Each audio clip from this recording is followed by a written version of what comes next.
Now this, President Trump tweeting out earlier this morning on Mexico. Here's what he tweeted. Mexico has taken advantage of the U.S. for long enough. Massive trade deficits and little help on the very weak border. Must change now. Joining us now, Ari Fleischer, former White House press secretary. Ari, does it look inevitable at this point that we're going to head into a trade war with Mexico? No, not inevitable, but this is the fascinating beginning of a big negotiation. And what's so unusual about it is if you come from the business world, you're ready, willing, and able to take risks going in. You move goalposts. Politicians don't do that. So I don't know how this one's going to come out. It's fascinating. But it felt like we got a lot closer to it yesterday with the canceled meeting and then the conversation back and forth, rather through press releases or Twitter. At this point, the president of Mexico or President Donald Trump, someone's going to have to blink. I think if you're used to the regular way government does negotiating, fasten your seatbelt, because it's never going to be like that under Donald Trump. He's going to raise the stakes on everything. On the other hand, you have a chance to change status quos. And if you want the status quo changed, it will never happen under the regular politicians. So are you excited about this, optimistic or hopeful? I'm open-minded. I'm reserved. I want to watch. I want to see. I'm aware of the risks, just what you pointed out. This could become a trade war, and I'm a free trader. I come from that side of the Republican Party. But I am willing to let Donald Trump see if he can change the results and make them better. Even if we can tweak the results, right? I mean, because it's hard to argue that free trade has benefited the country for a long time. Our manufacturing has peaked in 1979. You know, we talk about the real anemic growth under Barack Obama, but it wasn't that great under George Bush.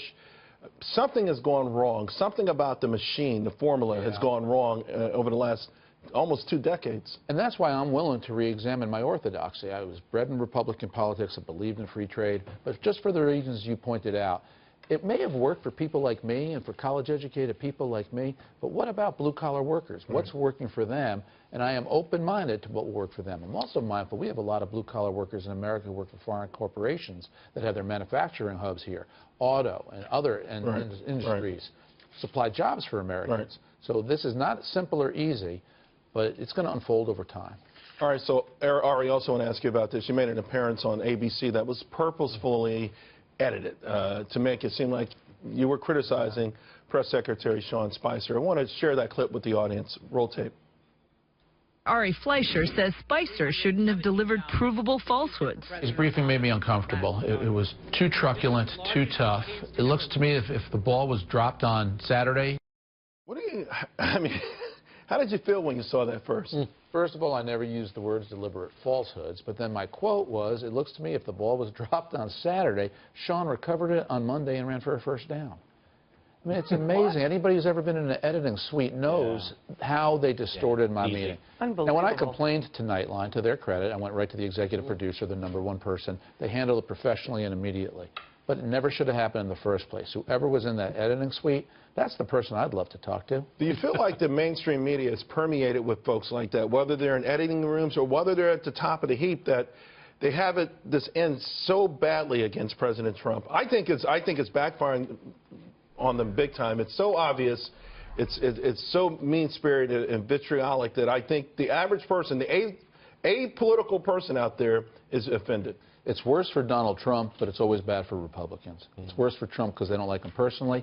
For Republicans, they don't like him ideologically. But do you think it's backfiring, though? Do you think the media, though? Oh, yeah. That it's hurting them more than it's hurting Donald Trump. Well, I'm not willing to say that yet. It hurts everybody. A poll came out in September by Gallup saying trust in the press to tell the news accurately, fully, and fairly is at a historical low. Yeah. The press is in crisis for just those types of reasons. All right, Fleischer, thank you very much. Appreciate it.